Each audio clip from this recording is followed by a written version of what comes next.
Bonjour, alors moi c'est Raphaël, je suis rentré comme journaliste en fait au Rojava, donc j'ai divisé mon intervention en deux parties.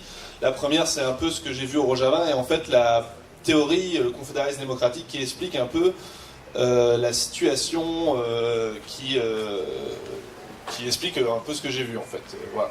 Alors quand je suis rentré à Simalka, bon, moi j'ai été un peu déprimé par la politique française, je pense comme beaucoup d'entre vous aujourd'hui, et je m'intéressais un peu à quels sont les projets politiques dans le monde, qu'est-ce qu'on peut trouver comme idées intéressantes, innovantes, qui peut un peu ressourcer les idées notamment révolutionnaires, de changement social, etc.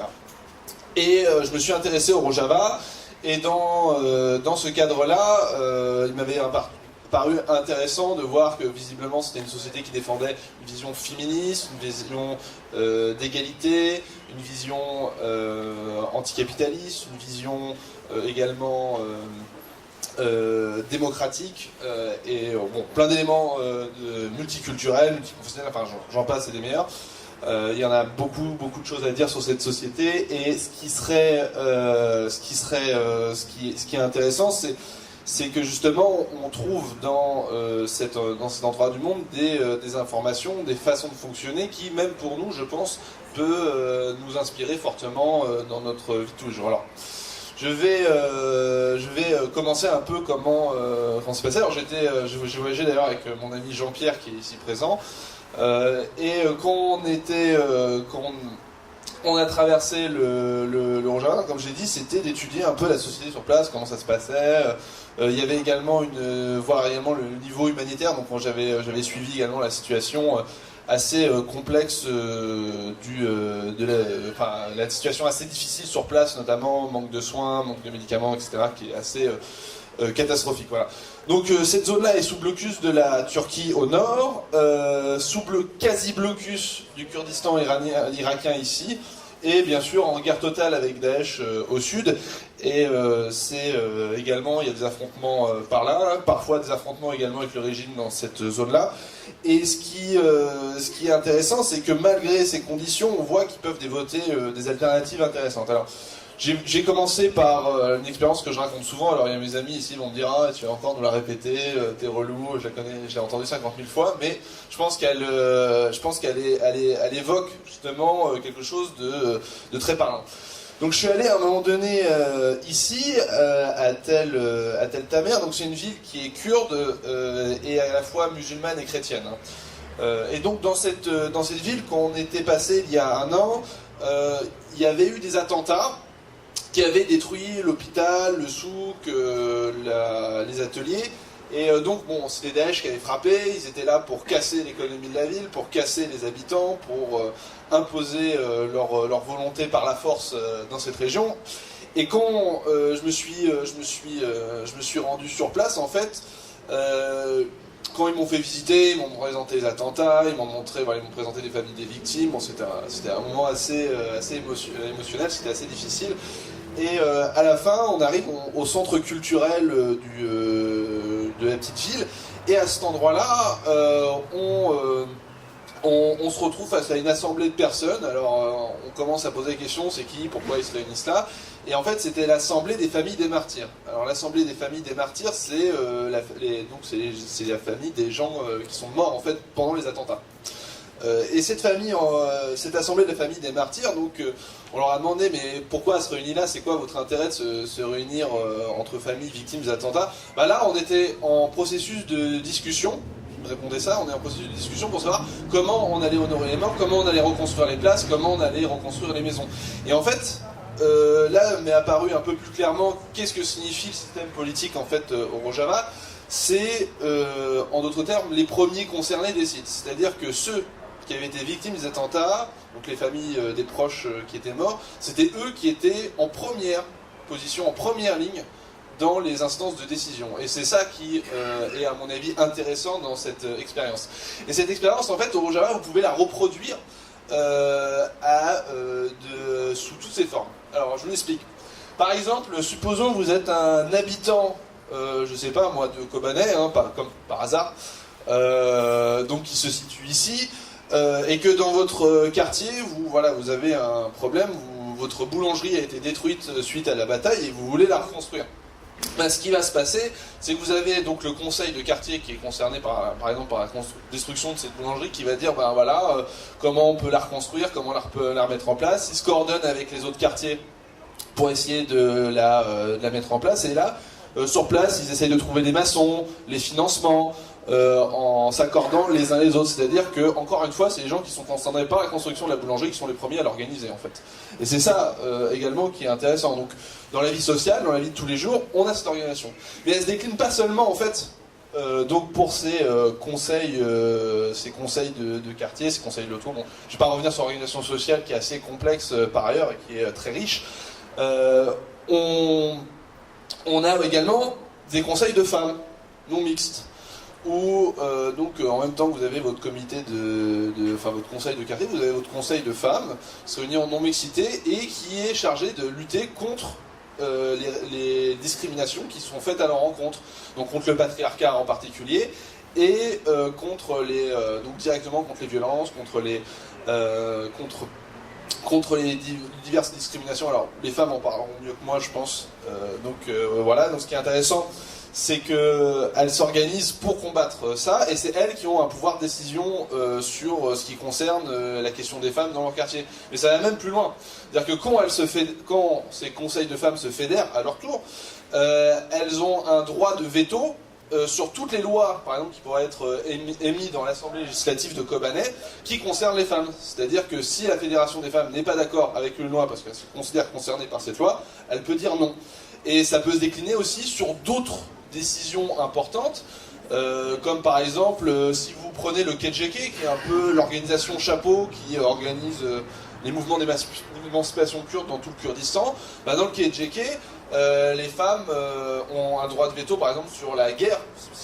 Par exemple, si elles veulent pas si elles pensent que faire une guerre ou quelque chose comme ça n'est pas bon pour le moment, elles ont un droit de veto également dessus. Bon.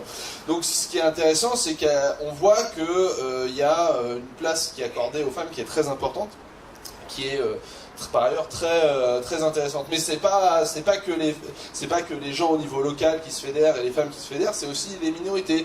Il y a des conseils de chrétiens, des conseils donc de syriaques, des représentants de ces minorités ou qui n'en sont pas vraiment dans ces zones. C'est-à-dire que on dépasse l'idée qu'il y a un peuple, une nation, etc. C'est les communautés coopèrent. Alors, il y a une ville qui est très bien pour présenter ça, c'est Sérékaniye qui est ici. Dans cette ville, il y a des Tchétchènes, il y a des Arabes, il y a des Kurdes, et si je ne me trompe pas, il y a des chrétiens, des Yézidis aussi. Voilà, bon.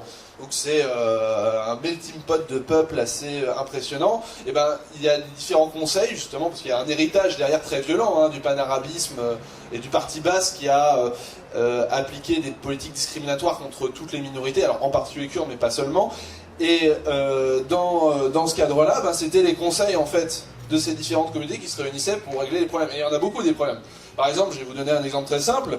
À Tel Abyad, il y a beaucoup de terres qui ont été enlevées et arrachées dans le cadre de la politique de ceinture arabe aux Kurdes. Et les Kurdes ont perdu leurs terres au profit de populations arabes, de colons arabes qui venaient coloniser ces terres pour remplacer les Kurdes. Voilà.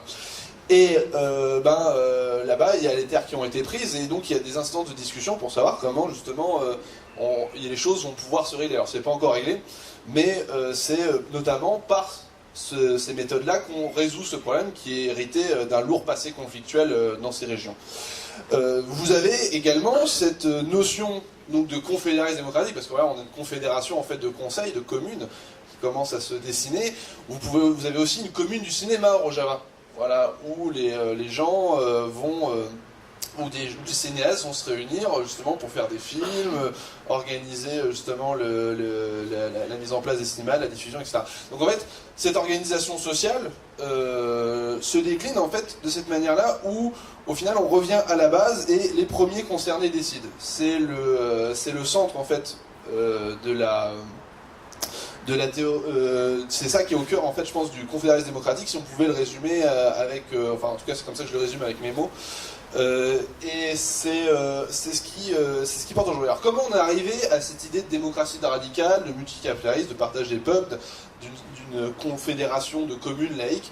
Et donc là c'est la deuxième partie non exposée, et je vais vous parler un peu de qu'est-ce qui s'est passé notamment avec Abdullah Öcalan. Alors Abdullah Öcalan, donc ça a déjà été... il me reste ? Ah, d'accord. Abdullah Öcalan, bon c'est pile poil, je suis au milieu.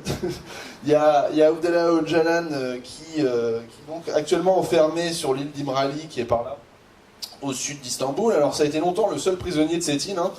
Il y avait un journaliste qui avait évalué son incarcération à l'époque à $70,000, le prix d'une journée d'incarcération d'Abdullah Öcalan, pour vous donner une idée de l'importance du bonhomme. Le type est gardé par 1000 soldats... 1700 soldats, ouais, 1700 soldats, le truc est bunkérisé de partout, enfin bon, c'est un peu le... alors maintenant il y a d'autres prisonniers sur l'île, donc voilà, mais c'est assez impressionnant en fait les moyens que l'État turc fait pour empêcher ce monsieur d'être libéré ou même tout simplement de répandre ses idées, parce qu'aujourd'hui il est en isolement total et il a hélas... Le dernier contact c'était avec son frère il y a quelques mois et... c'était un seul contact sur déjà plus de 2 ans où il y avait déjà peu de nouvelles. Enfin, bon, voilà. Donc ce monsieur a théorisé dans sa prison le confédéralisme démocratique. Enfin, il a participé grandement à cette théorisation parce que il y a toute une histoire derrière du mouvement émancipant kurde. Abdullah Öcalan, il n'apparaît pas comme ça et il résout les problèmes. C'est quelque chose, c'est un long processus de discussion et de réflexion. Et dans ce cadre-là, il a notamment lu beaucoup de travaux. Il a lu Noam Chomsky, il a lu par exemple Michel Foucault, il a lu énormément d'auteurs. Et il y en a un sur lequel je vais un peu m'attarder, c'est un certain Murray Bookchin. Et Murray Bookchin, lui, donc, c'est un anarchiste américain qui est le théoricien de l'écologie sociale et du municipalisme libertaire. Alors, Murray Bookchin, il était dans le... Bon, lui, il se définissait pas forcément d'ailleurs comme anarchiste, parce qu'il a été rejeté dans son milieu anarchiste, mais... Bref. Il y a ce qui est intéressant, c'est qu'il a développé en fait des théories très intéressantes, notamment sur la hiérarchie, la critique du pouvoir, et il avait fait notamment une histoire de l'Europe sur... les différentes phases où il y a eu des formes de démocratie en fait qui ont pris de l'importance. Donc, pour citer qu'un exemple, il va par exemple s'attarder sur la Révolution française. Ça peut peut-être nous parler. Et sur la Révolution française, il va par exemple étudier les sections parisiennes, qui sont des sections qui sont formées en fait suite aux États généraux. Et ces sections parisiennes vont continuer à se réunir en fait après les états généraux et vont impulser en fait vont fonctionner sous forme de démocratie radicale pendant quelques années jusqu'à ce que les Jacobins répriment ça. Et ce qui est intéressant, c'est que c'est là où on voit par exemple il y avait la participation des femmes, mais il y avait aussi une participation assez importante des milieux populaires, mais il y avait de tout dans ces assemblées. On pouvait trouver aussi bien des royalistes que des révolutionnaires. C'est tout le monde qui parlait en fait, et on voit qu'à travers ces assemblées, en fait, c'est elles qui soumettent de plus en plus, qui se battent pour des droits démocratiques, pour des avancées sociales, etc. Et c'est par le biais de la démocratie qu'on avait en fait des progrès qui sont faits dans ces sociétés. Et c'est assez intéressant de voir en fait que c'est en recommençant par le local, par le levier en fait du bas, qu'on construit en fait quelque chose de beaucoup plus vaste et un réseau beaucoup comment dire, un réseau qui en fait est décentralisé, qui n'est pas contrôlé par le haut. C'est ça qu'il mettait en avant Bookchin et qui était assez intéressant. Et ce réseau qui est pas contrôlé par le haut, décentralisé, qui est basé sur la commune, là où les gens peuvent discuter, échanger et faire de la politique en fait, parce que vous êtes en contact, vous avez connaissance de votre terrain, vous avez connaissance de votre village, vous avez connaissance de quartier, et donc par conséquent c'est là où vous êtes le plus légitime à en discuter, à débattre et à savoir ce dont vous avez besoin. C'est par ce biais-là en fait que Murray Bookchin va penser notamment la politique. Et c'est donc une œuvre assez majeure qui a influé Öcalan justement dans ce réseau de conseils en fait qui se forme et d'assemblées. Dans le même temps, il y a une autre idée qui est importante et qui nous aussi résonne un peu avec notre histoire, je pense, c'est le concept d'État-nation. Donc bon, ils sont revenus là-dessus, enfin certains de mes intervenants précédents sont revenus là-dessus. Mais ce qui est intéressant, c'est que la France, c'est un exemple d'État-nation assez marquant, dans le sens où on voit que très tôt, notamment, bon, ça a commencé avant la Révolution française, mais lors de la Révolution française, très tôt s'affirme en fait un État avec une identité liée en fait à cet État. C'est-à-dire, par exemple, sous la Troisième République, il va avoir, comme sous la République turque d'Atatürk par la suite, un effacement des langues régionales, un effacement des pouvoirs locaux, un renforcement de la centralisation, etc., etc. Et donc, on a aussi ce point un peu commun, justement d'avoir un État, une langue, et en fait, les débats sur le roman national et l'identité nationale débouchent aussi des conditions d'existence de cet État, qui sont, pour certains points, ressemblants à la Turquie, sachant que, en fait, Atatürk, quand il a mis en place cet État, s'est énormément inspiré de la Troisième République française. Donc c'est assez intéressant. D'ailleurs, il y a pas mal de parallèles à faire là-dessus. Et donc, on en revient, je pense, bon là j'arrive sur la fin, et donc on en revient à la chose suivante, c'est que cette expérience, ce modèle en fait de démocratie radicale qui se développe actuellement au Moyen-Orient, bon, on parle du Rojava, mais ce mouvement il existe aussi par exemple à Marmour, en Irak, dans le Kurdistan irakien. Vous avez aussi des expériences intéressantes qui se sont déroulées dans les mairies kurdes du Bakour, etc. Et vous avez également le mouvement qui existe au Rojhilat, donc en Iran. Donc, ce modèle-là a quand même la force de nous questionner nous-mêmes sur qu'est-ce qu'on veut en fait comme modèle social, quelle démocratie on veut, quelle politique on veut pour nous-mêmes, comment en fait on peut repenser la société à partir de ces questions-là. Par exemple, dans nos organisations politiques, on est loin du niveau, disons, alors, je dirais pas du féminisme, mais niveau de représentation des femmes, voilà, dans les instances politiques. Par exemple, moi, quand j'étais à l'Assemblée législative de Djeziré, vous avez 50% de femmes dans l'Assemblée. Vous imaginez l'Assemblée nationale française avec près de 300 députés femmes qui siègent. Voilà, bon, on voit, c'est surtout des vieux, des hommes, souvent issus de milieux aisés, avec tous une pensée, avec quasiment tous une pensée économique libérale, etc., etc. Donc, par exemple, quand je parlais de vieux, ce qui est intéressant, c'est qu'aussi au Rojava, vous avez un mouvement de jeunes qui est très fort et où ils sont également représentés dans la société de façon aussi comme les conseils et les fédérations dont j'ai parlé. Donc tout ça, ça nous questionne aussi sur nous-mêmes, sur voilà quel modèle on veut, quelle alternative on veut ici, quelle réflexion en fait on peut pousser. Et sur ça en fait que je voudrais conclure, c'est la chose suivante, c'est repenser repenser notre elle par rapport en fait à leur elle, c'est-à-dire que ce qui est intéressant, c'est qu'on peut pas bien sûr calquer, hein, on peut pas dire voilà je fais un copier-coller de ce qui se passe au Rojava et on le met ici, hein, c'est pas la question, mais il y a des choses et des choses qui peuvent nous inspirer, qui peuvent nous faire écho et qui peuvent également nous faire réfléchir, et c'est je pense à ça aujourd'hui que je vous invite, c'est une réflexion sur cette situation et qu'est-ce que ça nous apporte aussi à nous. Voilà.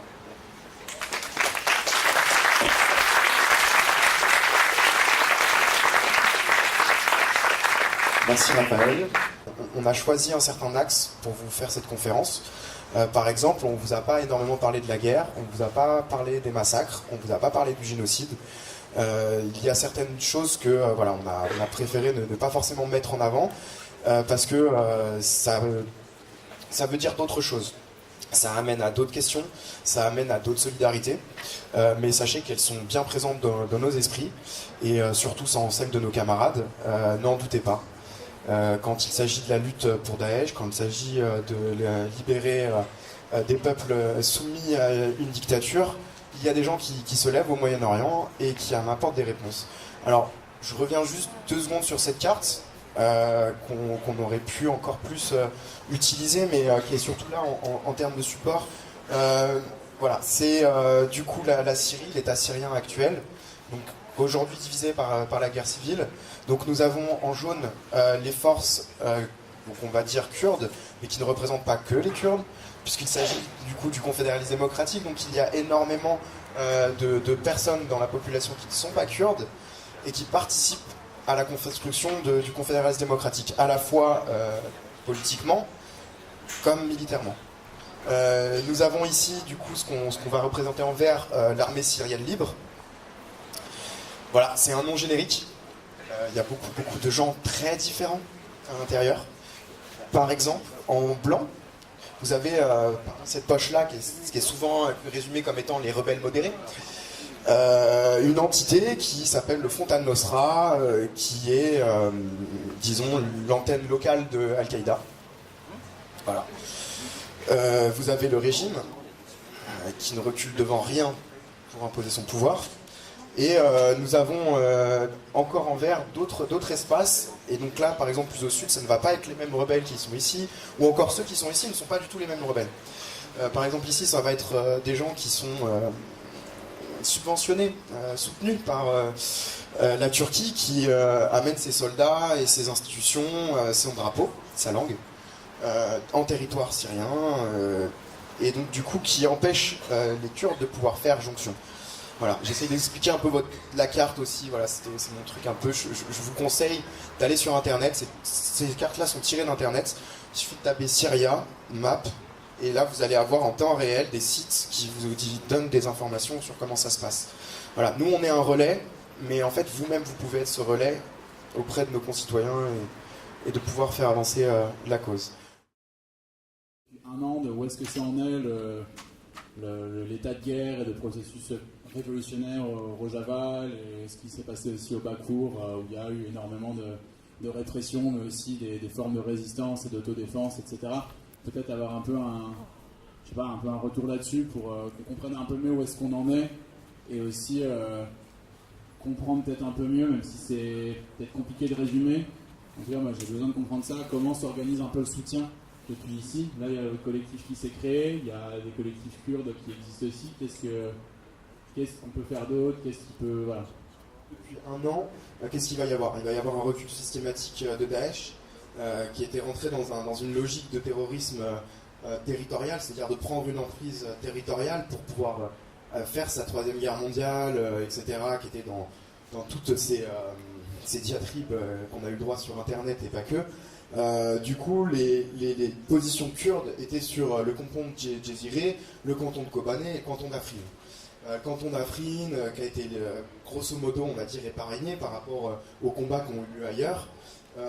Il y a eu du coup la bataille de Kobané, donc je reprends un peu plus loin d'un an, mais grosso modo il y a la bataille de Kobané où nos camarades étaient encerclés avec l'artillerie turque qui empêchait les Kurdes de pouvoir rejoindre, et avec une montée fulgurante de Daesh.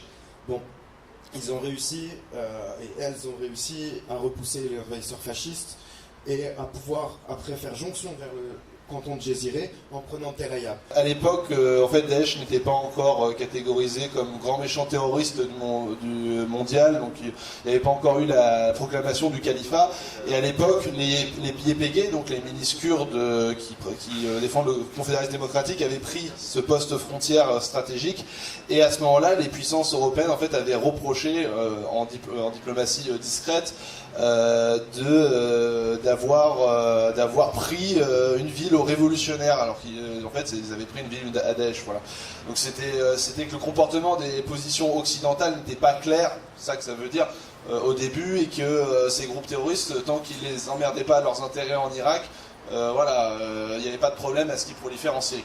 Qu'est-ce qui a changé depuis un an? Ça va être aussi l'intervention russe, la non-intervention occidentale de l'OTAN et des États-Unis, et l'intervention russe qui a des intérêts stratégiques. C'est un des seuls ports de guerre russes en Méditerranée, et en dehors qui a un accès en fait aux mers chaudes en dehors de l'espace russe. Du coup, ils ont installé de nouvelles bases militaires, notamment des aérodromes, qui leur permettent de bombarder largement sur la Syrie. Du coup, face à tout cela, on a un recul d'Assad et en fait une montée en puissance de ses alliés. Le régime d'Assad, en fait, est à bout de souffle. Il ne tient que grâce à ses alliés. Tellement il tient grâce à ses alliés qu'on a des implantations, par exemple, du Hezbollah. qui ne sont plus du tout en fait au Liban. Ça commence à s'implanter partout.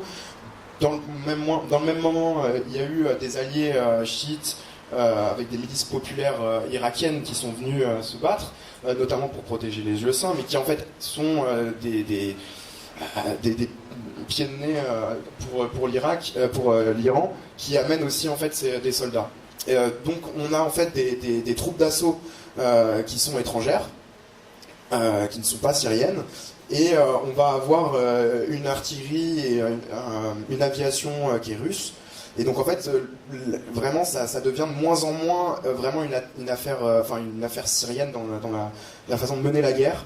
Là, par exemple, il y a 4 jours, le 5e corps des volontaires de l'armée arabe syrienne est contrôlé maintenant par un général russe. Pour montrer à quel point on en est en fait de vraiment de l'interaction du point de vue de Bachar, de l'interaction entre Bachar et ses alliés.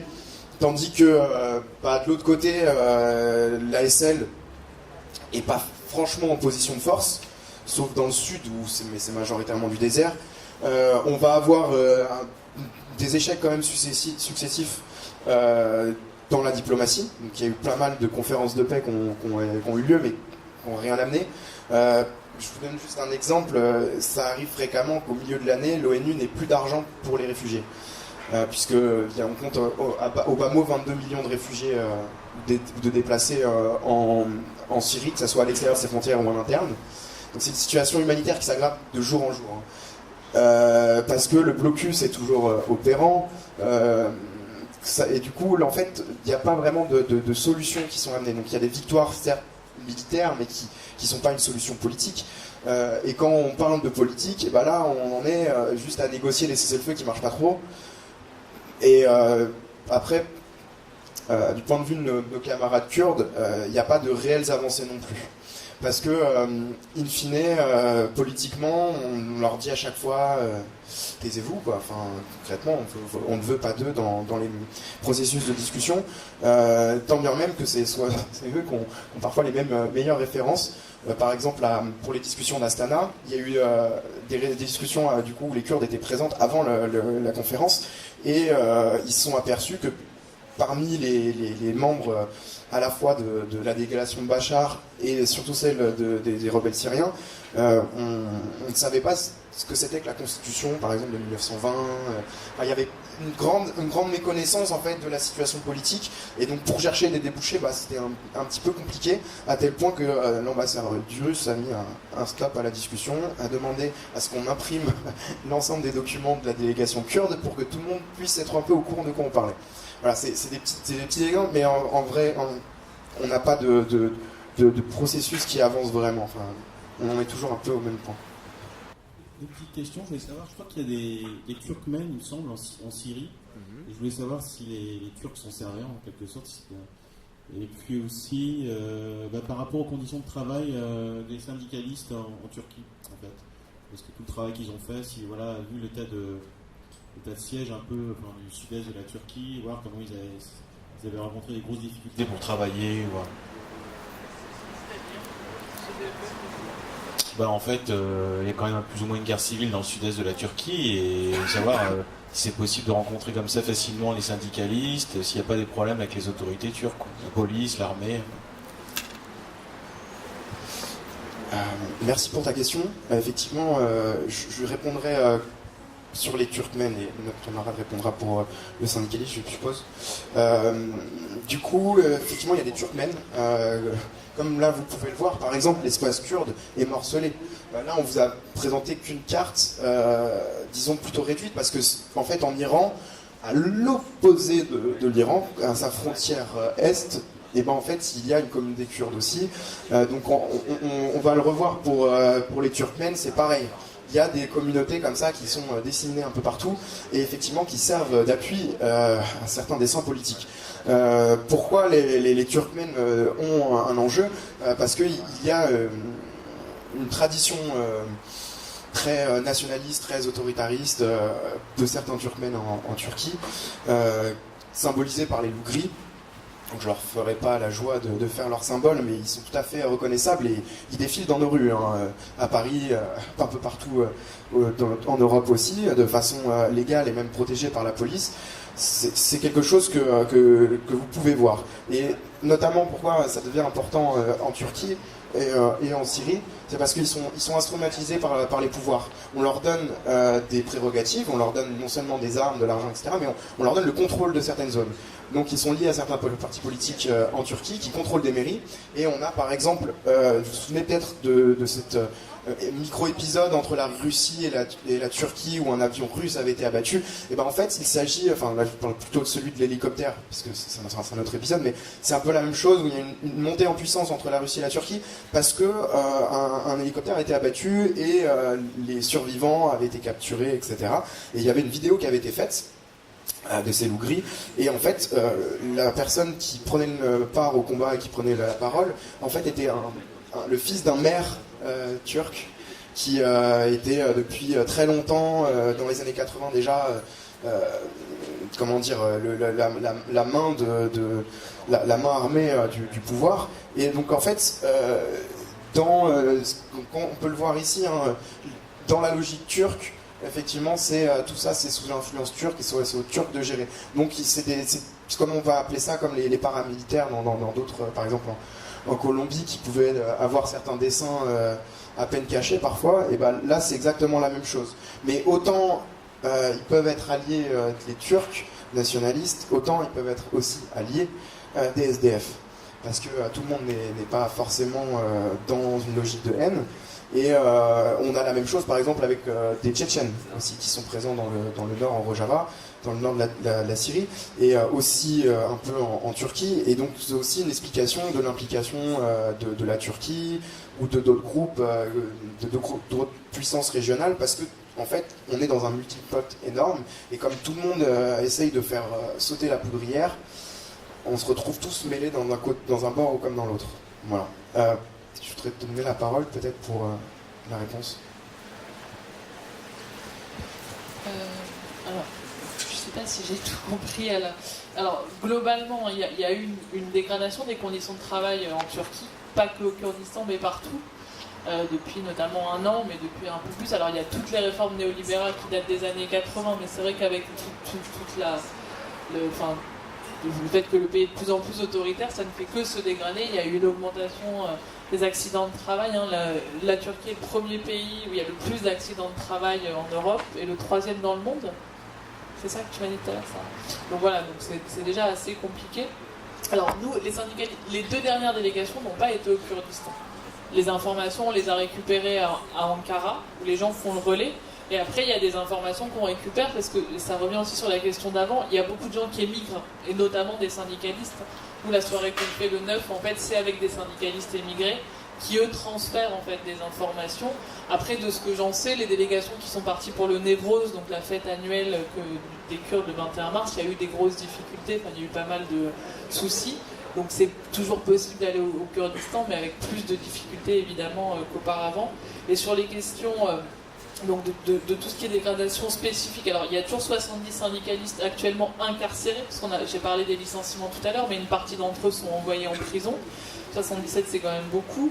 Il y a eu, donc, dans les fameuses municipalités qui ont été placées sous tutelle, l'annulation des conventions collectives, donc, qui entraîne aussi une dégradation des conditions de travail. Et après, Eytim Sen explique que ce qui est devenu assez compliqué aujourd'hui, c'est qu'il y a beaucoup de gens qui ont éventuellement toujours leur carte au syndicat, mais qui en fait n'osent plus afficher leur appartenance, parce qu'il y a une politique de dénonciation, enfin de pousser les dénonciations qui est très très forte.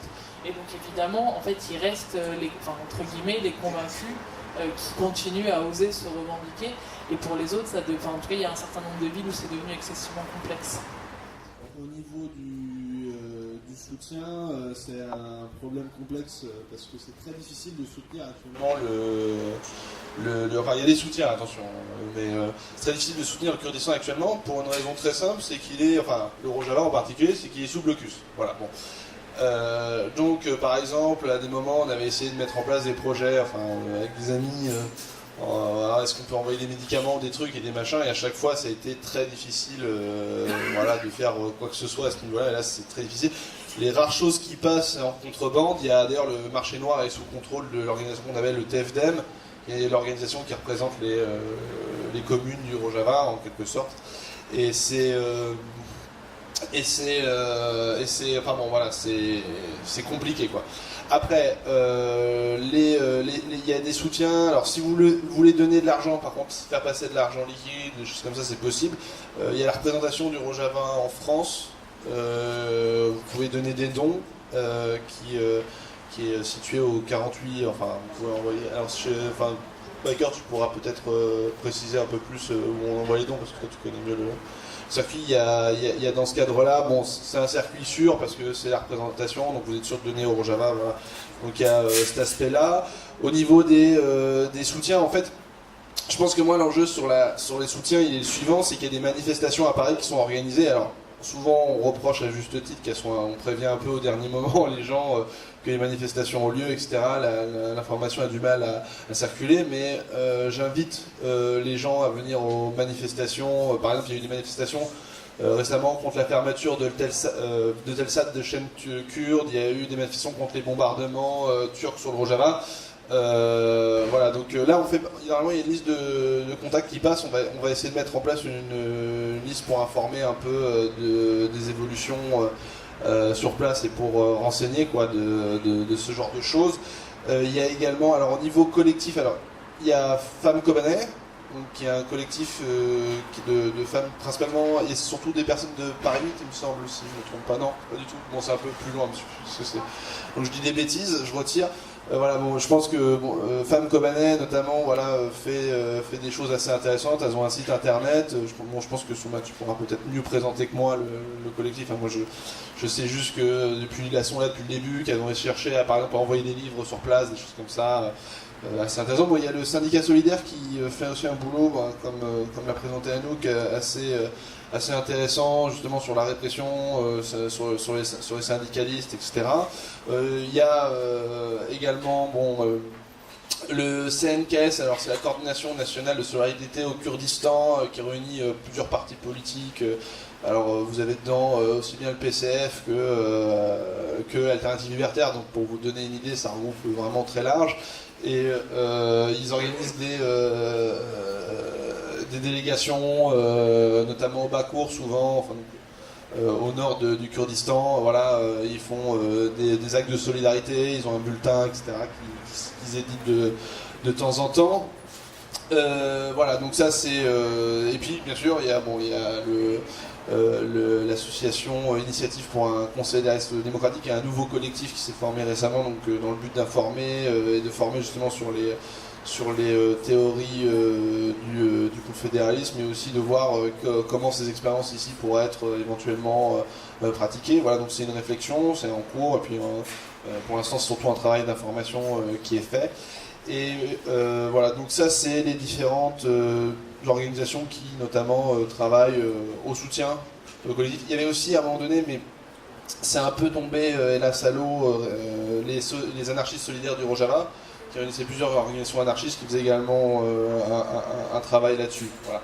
Mais je pense que le plus important c'est se tourner vers nos amis kurdes ici qui ont plein de choses à nous raconter, hein, comme vous avez vu, et que c'est avec eux qu'il faut organiser le soutien, je pense qu'il faut faire. Voilà. Donc si vous voulez faire des dons, donc voilà, il y a un site sur le site internet France Rojava, et là vous pouvez donc prendre contact pour par exemple faire des dons. Donc sachez que c'est une représentation officielle qui représente donc l'autre administration du Rojava, dont le M. Khaled Issa, c'est le représentant. Et j'aimerais juste dire deux choses par rapport à cette région-là.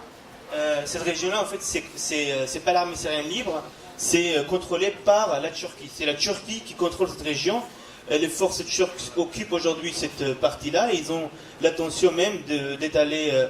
de rentrer dans les... Chaque jour d'ailleurs, ils bombardent tout le Rojava, de Afrin, à Kobané, et il y a quelques jours, la semaine passée, ils ont même bombardé leur aviation a bombardé dans cette région-là de Derek. Donc ça, je voulais le préciser. Et aussi, une autre chose, que ça n'existe pas quelque chose qui s'appelle l'armée syrienne libre. Hein. Ça n'existe pas aujourd'hui. C'est ça, chaque fois je me demande, ça existe en fait des différents groupes qui sont soit liés à la Turquie, ou soit liés à Qatar, ou soit liés à l'Arabie Saoudite. Donc ça c'est complètement une fantasme. Cette carte-là qui est en vert, on peut rendre cette carte qui est en vert en plusieurs autres couleurs selon le groupe qui est affilié à quel pays. Donc ça c'est la réalité en fait. Et ici surtout cette région-là qui est sous l'occupation directe, je dis bien directe parce que c'est l'armée turque qui contrôle cette région et qui a l'intention même d'attaquer aussi cette région-là. Bon bref, on sait bien, parce que aujourd'hui, clairement, c'est les Turcs qui sont contre ce projet-là de l'auto-administration du Rojava. La Turquie, il a des prétentions depuis toujours territoriales en Syrie. Tout à l'heure, je parlais de l'histoire. Il avait déjà pris plusieurs régions, notamment cette région-là. En 1939, ça appartenait à la Syrie, et en 1939, il avait pris. Donc aujourd'hui, il contrôle cette région, et aujourd'hui, il est difficile que la Turquie sorte de cette région-là. C'est devenu comme une province. Une province quasiment turque. Juste une chose, il y avait quelqu'un qui avait parlé de Turkmènes. Certes, ça existe des Turkmènes, ils sont un peu éparpillés partout en Syrie. Il y a une petite présence ici, vers la montagne. Il y a les montagnes, cette région montagne kurde et aussi montagne des Turkmènes. Sachant aussi, à Rojava, ça existe aussi des Turkmènes. Et la philosophie, le paradigme de l'auto-administration du Rojava, de contenir toute la population. Très souvent, ici, les intervenants parlaient des Kurdes, mais il faut savoir que ce n'est pas que Kurdes. Comme j'avais dit moi, la langue officielle de cette région-là, c'est le kurde, c'est l'arabe et c'est l'assyrien. Cette région-là, le canton de Jaziré, le président, c'est un kurde, son adjoint, c'est un chrétien assyrien. Son deuxième adjoint, c'est un arabe. Donc, tout simplement, ce projet-là, c'est pour représenter toute la population du Rojava et de la Syrie, qui soyons présents ici, loin sans faire référence au nationalisme, sans faire référence aussi donc, au pan-islam. Ça c'est très très important, ça c'est le fondement même de système politique qui est à Rojava. Donc c'est avant tout un système qui veut que tout le monde puisse vivre ensemble, loin de ce conflit-là qui dure depuis 6 ans, et même ça va aller encore plus, et qui est tout simplement le résultat du panarabisme que la Syrie a subi depuis l'indépendance depuis 1946, et aussi le résultat aujourd'hui depuis les années 80, d'une montée des islamistes, des islamofascistes qui veulent aujourd'hui remplacer le panarabisme à une autre idéologie qui est le pan-islamisme et incarné par un islam fasciste, par Daesh, par Nusra et par tout le reste. Si Daesh y part, demain on aurait à Nusra, on aurait d'autres groupes qui disent de l'armée syrienne libre là, qui sont pas très loin de cette idéologie, comme j'avais dit, islamo-fasciste. Donc voilà ce que j'ai à dire. C'est important de le préciser.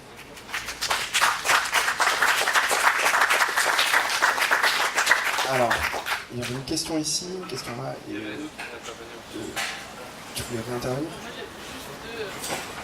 Je voudrais juste préciser qu'il y a 2 trucs simples en termes de... Il y a une revendication qui n'a pas été donnée, c'est retrait du PKK de la liste des organisations terroristes.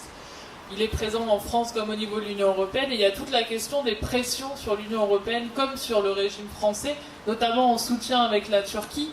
Enfin, notamment tout ce qui a été l'analyse du référendum dans les médias français est catastrophique en fait. C'est-à-dire que les médias français n'osaient pas dire que le référendum est truqué. Il y a beaucoup de choses qui vont passer par l'information, c'est-à-dire simplement dire que les choses qui sont dites sont fausses et qu'il faut notamment attaquer beaucoup plus largement ce qui se passe en Turquie actuellement. Ça, c'est un moyen très simple de soutien. Alors en ce moment, l'actualité kurde, en fait, elle tourne beaucoup autour de la la volonté de fermeture de chaînes de télévision kurdes, notamment une chaîne de télévision qui s'appelle Ronay TV, qui diffuse l'information et tout ce qui se passe dans les cantons de Kobané, de Djeziré et d'Afrine.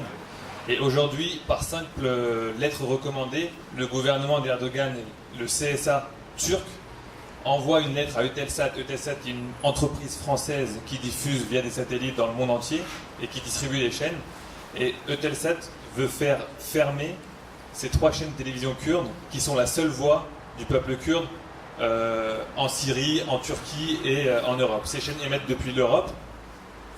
Donc elles ont un contrat avec Eutelsat. Eutelsat ayant on va dire des marchés financiers qui montent jusqu'à 30 à 40% en Turquie. Il y a une pression financière et une pression du coup politique sur Eutelsat.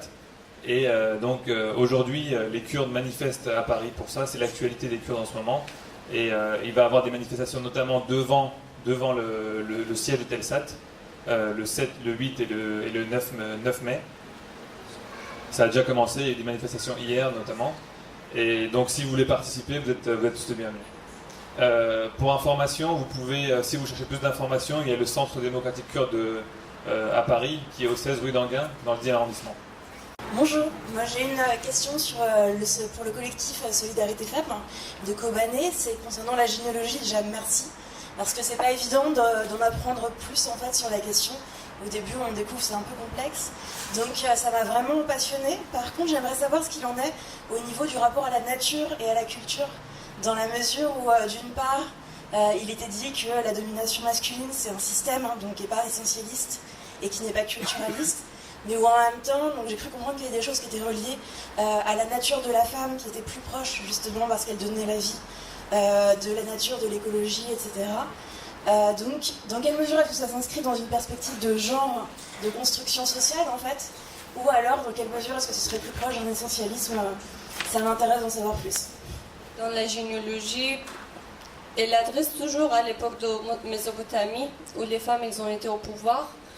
Et il disait quand les femmes ils ont été au pouvoir à l'époque et ils ont été les créateurs de différentes choses pour la première fois, ils ont la capacité de refaire ça aujourd'hui dans différents domaines. Donc ça veut dire qu'il y avait un pouvoir chez les femmes qui était volé et qui peut le reprendre encore aujourd'hui. C'est ça c'est l'idée générale. Après, pour la nature, pour la relation des femmes et le mouvement avec la nature et le terre, c'est un peu compliqué parce que à l'époque, quand on dit que c'est les femmes qui sont créées les choses, ça veut dire c'est la première division de travail qui était commencé pour la première fois. C'est un peu difficile d'expliquer le rôle des femmes et des hommes à l'époque pour la première fois dans la division de travail. Donc quand les femmes ils ont été obligées de nourrir les enfants, ils ont été obligées d'aller chercher les nourritures, mais un peu plus pour chercher les choses, pour créer l'agriculture, les trucs comme ça. Öcalan, il considère que les femmes, ils sont plus proches de nature, mais pas essentiellement. Ça veut dire que ça ne vient pas de biologie. Ça vient d'une façon de création. C'était par la situation, en fait. Donc, mais il y a le débat là-dessus. Il y a les gens qui le considèrent toujours comme une approche essentialiste en même temps. Mais ce qui est important, à mon avis, c'est que le mouvement femme turque, elle a profité de cette explication pour donner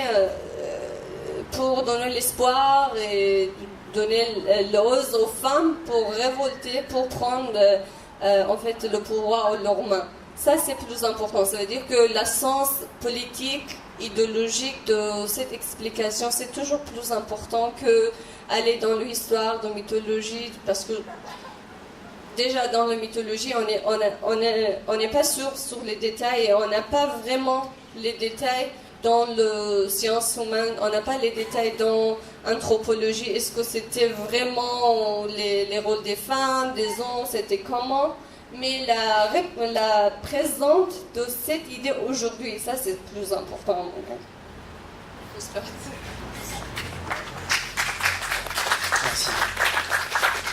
peu rapprocher. Moi j'avais deux questions. La première c'est pourquoi la Turquie elle empêche l'injonction des cantons d'Afrine et de Kobané, et quel enjeu ça impliquerait si l'unification a lieu pour le Rojava et de manière globale pour les Kurdes. Et ma deuxième question c'est comment fait le canton d'Afrine qui est enclavé et isolé, donc le canton tout à l'ouest, fait pour tenir, parce qu'il subit d'une part les assauts de l'armée turque et des rebelles, et d'autre part il y a aussi beaucoup de réfugiés qui migrent dans cette région, et les ONG, j'ai entendu qu'il y a une certaine détresse humanitaire parce que les ONG n'interviennent pas ou peu dans la région. Voilà. Merci, excellente question. Il y a une idéologie qui est mise en place depuis très longtemps en Turquie qui veut... Non, mais on en voit par exemple aujourd'hui en Europe. C'est une conception, hein, c'est pas ça en devient une réalité sociale, et c'est pas du tout une réalité génétique. Hein, je parle pas de ça, mais je parle dans la logique en fait, dans le paradigme. Il y a certaines personnes qui se nomment les vrais Turcs, si tu veux, dans le sens où voilà, il y a certaines choses comme l'ultra-virilisme, par exemple, qui va être très mis en avant, et donc du coup en fait ça en vient un petit peu à dire que un Turc peut être meilleur que d'autres, si tu veux. Et donc du coup l'ennemi des Turcs, ça va, enfin, pour bien pouvoir se construire en tant que supérieur, il faut bien qu'il y ait des gens qui sont inférieurs, sinon on n'arrive pas à comprendre, hein. Donc ils ont choisi les Kurdes comme étant leur inférieur. Et donc il y a une guerre qui dure depuis longtemps, mais qui s'exprime de façon différente. Hein. C'est pas qu'une lutte armée. Ça va être aussi dans l'interdiction de la langue, ça va être dans le dire que par exemple kurde, ce n'est pas un mot, c'est pas un nom. Kurde, pour un Turc, les vrais Turcs, hein, on parle évidemment de ces nationalistes, ça va être le bruit que fait les pas d'un soldat turc sous la neige en fait. Voilà, ça fait donc du coup comme il y a des montagnes et qu'il y a de la neige, et ben en fait ces gens-là... Mais c'est des choses qu'en fait on peut pas vraiment ancrer sur une histoire, etc. Parce que c'est une idéologie, c'est une construction. Et donc dans cette construction, avoir un ennemi qui s'unit, c'est pas bon. C'est pas bon. Donc l'unification en fait des cantons, c'est une défaite pour la Turquie qui, elle, dans sa logique suprémaciste, là elles ont sorti une nouvelle carte. Officiellement, maintenant dans les cartes d'Ankara, cette partie-là, ça appartient à la Turquie. Cette partie-là, ça appartient à la Turquie. Ce n'est même pas un territoire protectorat, etc. Non, c'est le sol, quoi. On en revient en fait à des logiques que nous on a connues en Europe avec l'espace vital, etc. quoi. Et donc du coup, le fait qu'il y ait autant de frontières qui soient non sécurisées vis-à-vis de la Turquie, ça leur pose énormément de problèmes parce que derrière, il y aurait leurs ennemis. Et donc du coup, il faut empêcher ça. Ça, c'est leur maître mot. Et en même temps, ça leur permet de faire la guerre. Quand tu as un pouvoir qui commence à décroître, et qui est un pouvoir autoritaire, sa meilleure façon de s'auto-légitimer, c'est de faire la guerre. Et donc du coup, on a, à la veille des élections, ah tiens, un attentat, ah bah tiens, on va aller faire une incursion armée. Et même si c'est pas vrai, dans les faits, on va te le vendre à la radio, à la télé, etc. Et donc... Donc du coup, en fait, comment ils font à Afrin ? Bah, ils font comme ils peuvent. Hein. Ils font comme ils peuvent. En vrai, la situation, elle est extrêmement compliquée parce que les rebelles ne les laissent pas travailler entre eux. Le régime, il y a un espèce de statu quo qui veut qu'ils arrivent à faire passer parfois certaines denrées, etc. Mais ça reste soumis à la bonne volonté de Damas. Et en fait, tout autour, tu vas avoir les Turcs qui se massent à la frontière, qui bombardent et qui font des effets d'annonce comme quoi, ça y est, demain ils envahissent. Et donc du coup, c'est vraiment très compliqué. Et comme tu disais qu'il y a des réfugiés qui viennent, parce que en fait, certaines personnes se sont rendues compte que l'option kurde, elle est plutôt, elle présage plutôt de bon avenir, parce que quand ils se retrouvent en Turquie, c'est vraiment catastrophique pour eux. Quand ils passent en Europe, traverser l'Europe, c'est catastrophique. Arriver en Europe, ça peut être aussi abominable. Et donc du coup, beaucoup de gens se disent bon bah ça sert à rien de quitter la Syrie, autant rester en Syrie, et donc du coup peut-être aller dans les endroits où on est libre en fait, où les droits de l'homme sont en tout cas dans les effets d'annonce sont dits comme étant respectés. Donc c'est pour ça que par exemple à un moment où tu vas avoir la bataille d'Alep avec le retrait des mercenaires turcs et donc la prise par le régime de la ville, tu vas avoir énormément de gens qui vont se précipiter chez les Kurdes pour leur dire faut sauver nous quoi, on veut s'en sortir. Et donc il y a des couloirs humanitaires qui vont être ouverts par les Kurdes, de la même façon que c'est arrivé en Irak, face aux Yézidis, c'est ce dont on parlait tout à l'heure, où le régime de Barzani a retiré ses troupes. Avant de retirer ses troupes, il a désarmé la population pour permettre à Daesh de bien exterminer, comme il fallait, comme ils avaient vraiment planifié les choses. Et donc du coup, il y a beaucoup de gens qui s'enfuient, et parfois avec vraiment rien, et qui se retrouvent à parfois des milliers de personnes en une journée qui arrivent à Afrin. Ça fait que depuis 2015 que l'ONU a des camps sur place. Avant 2015, il n'y avait pas de camp ici, de réfugiés. Il y en avait contrôlé avec Daesh, par exemple. Dans Daesh, il y en avait aussi avec le régime, mais il n'y en avait pas avec les Kurdes. Donc c'est des choses qui avancent petit à petit, parce que au bout d'un moment, les gens font confiance, parce qu'on voit une réalité sur place, mais en aucun cas ça va s'arranger du jour au lendemain, et au contraire ça peut plus facilement se dégrader du jour au lendemain. Pourquoi les Turcs, en fait, ils sont intervenus ici, ils ne veulent pas l'injonction? Parce qu'en fait, pour eux, tout simplement, il y a une qui ne veut pas voir... pourquoi les Turcs qui sont contre ce projet-là? Parce qu'ils ne veulent pas voir tous ces gens-là qui vivent ensemble. Donc les rescapés de massacres arméniens, les Arméniens qui sont venus après les génocides, qui sont venus en Syrie s'installer à Rojava, et aujourd'hui qui vivent avec les Kurdes en paix, ils ne veulent pas voir donc, ce projet-là que les gens, les Assyriens, les Kurdes, les Arméniens, les Arabes vivent ensemble, parce que dans l'esprit, c'est un esprit donc, de nationalisme, et avec aussi du pan-islamisme. Il ne veut pas aussi voir tout simplement les femmes qui sont libres. Ça leur dérange de voir les femmes de Kobané, les femmes kurdes qui sont là avec des hommes, parce que pour lui, la place de la femme, c'est la maison.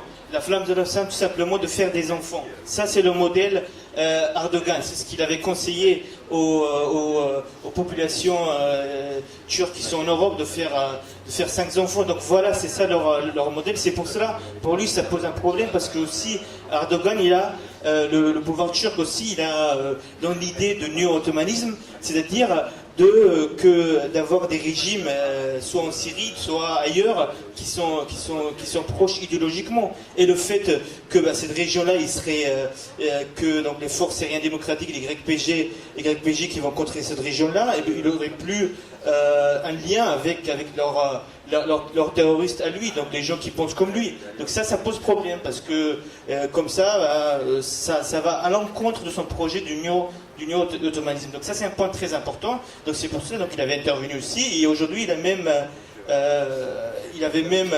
même aujourd'hui, il y a des discussions à Astana, donc Astana 4, et il y a eu un accord qui était fait par les Turcs, par le régime iranien et les Russes, et ça prévoit que même l'armée turque va intervenir dans la région de Idlib.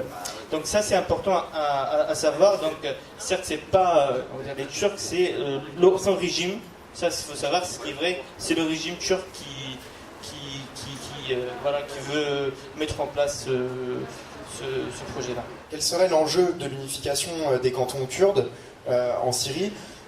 Qu'est-ce que ça pourrait apporter dans la région? Qu'est-ce que ça pourrait apporter pour le Kurdistan? Qu'est-ce que ça pourrait aussi apporter pour l'ensemble du Moyen-Orient? Donc, on reprendra les choses dans un premier temps sur l'unification en elle-même. Alors ça, c'est une promesse qui a été faite il y a longtemps dans des accords internationaux, comme on l'avait expliqué avec le traité de Sèvres, etc., etc. Ça va dans une logique, en fait, fédéraliste. Donc on voit en Irak que malgré la guerre civile et l'éclatement total de l'État, qui était auparavant une dictature, le fait que ça soit fédéral, ça a quand même apaisé un peu des choses, même si les gens se sont battus entre eux, ça a quand même apaisé. Avec un pouvoir totalitaire en Syrie, l'option fédérale, ça serait que du coup, c'est un peu le fait sur le terrain, de la partition du territoire. Et en fait, ça permet aux Kurdes de Syrie de pouvoir, donc certes, s'unir, mais aussi en fait d'être un modèle pour les autres Kurdes. Parce qu'aujourd'hui, on a un seul modèle, à part la résistance civile, armée, etc., il n'y a qu'un seul modèle, entre guillemets, d'organisation territoriale, c'est le gouvernement régional le KRG, hein, de Bachour, de Barzani, que Barzani a mis en place à partir de 2003, et qu'on voit en fait, c'est l'application de l'État-nation. Et donc, la volonté dans Rojava, c'est d'amener le confédéralisme démocratique, et donc de ne pas faire un État-nation, mais de faire vraiment une fédération de communes avec des gens complètement différents, qui ne parlent pas les mêmes langues, qui n'ont pas les mêmes cultures, qui n'ont pas forcément les mêmes ambitions, mais qui peuvent vivre en paix. Et c'est ça, en fait, l'exemple que ça donne, c'est qu'on peut vivre en paix. Aujourd'hui, quand on va... moi, je tiens ça d'amis qui sont reportrices photos de guerre, et en fait, quand ils vont en Irak ou qu'elles vont après au Rojava, elles ont vu une grande différence, notamment en termes de l'impression d'être en sécurité. Donc c'est pas, la sécurité n'est jamais totale, n'est jamais vraie, mais on a un sentiment de sécurité parce que les gens en fait ont espoir, ils ont envie de participer les uns les autres dans un projet où chacun aurait sa place et chacun serait reconnu tel qu'il est. Et donc après dans la région, comme on l'a dit tout à l'heure, on a évoqué juste par exemple la Palestine. Ça c'est un modèle qui pourrait être appliqué dans des situations de conflit extrême, comme c'est le cas en Palestine, où malgré des accords internationaux, rien n'est fait sur place. On est toujours dans un état où on ne reconnaît pas le droit des minorités de façon concrète, et surtout on reste dans un état où il y a une majorité et il y a des minorités. Tandis que dans le confédéralisme démocratique, ce que disait Raphaël, le mot minorité devient superflu, parce qu'il n'y a pas une majorité dominante, puisque tout le monde est d'accord pour cette majorité qui serait le respect des droits de l'homme, etc. Et donc, chacun a des particularités, mais n'est pas minoritaire, si vous voulez. Puisque chacun a le droit à sa langue, chacun a le droit à faire comme il veut, etc. Donc, pour la région, pour les Kurdes, pour la région, ça en est un modèle très important. Et puis finalement, ça en est un aussi pour nous, occidentaux, qui avons imposé nos frontières, qui avons imposé nos économies, qui avons surtout imposé nos guerres un peu partout dans le monde, et qui continuons à nous penser comme étant des garants de tout plein de choses. Et là, ça pourrait être la première fois où une solution très très très très très problématique, très très très compliquée, trouve en fait sa solution dans les gens qui vivent cette situation, et pas les gens comme nous qui sommes loin, mais pourtant totalement impliqués dans ce qui se passe. Voilà, je pense que c'est un peu résumé ce que ça pourrait être un Rojava unifié, ce que ça pourrait être pour eux, pour nous, pour la région. Je vous propose de continuer cette discussion et les questions en dehors de la bulle, ou alors une prochaine fois. Voilà, je vous remercie.